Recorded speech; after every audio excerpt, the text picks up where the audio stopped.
Bonjour à toutes et à tous, vous nous avez donné les moyens d'amorcer notre nouveau projet au Sénégal en Casamance. Merci à tous. Je rentre de mission sur le terrain et j'en profite pour vous donner les derniers échos en images.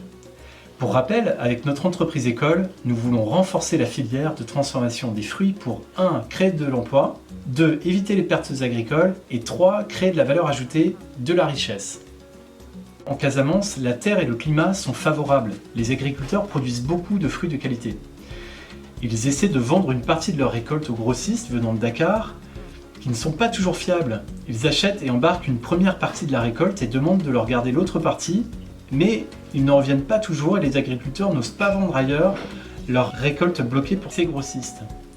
Quand ils réalisent que les grossistes ne reviendront pas, il est trop tard, la récolte est perdue et c'est la catastrophe.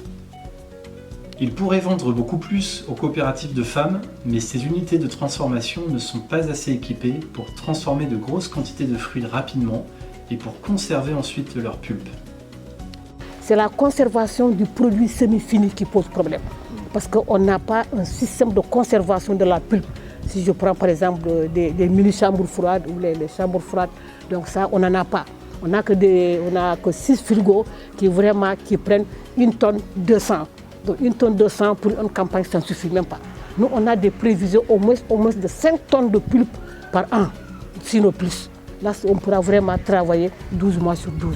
Avec Khalidou Touré, mon homologue sur le terrain, nous avons recruté Founé Sek, une jeune sénégalaise pour diriger cette entreprise école. Je suis ingénieure agroalimentaire de formation de l'Université de La Rochelle. À travers Teranga, nous allons produire des jus de fruits, nous allons produire des sirops, nous allons produire des confitures élaborées par les étudiants.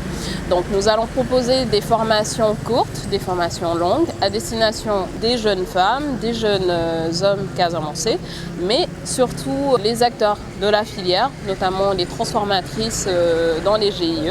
Nous allons offrir une offre de prestation de services à travers des équipements, à travers des formations modulaires.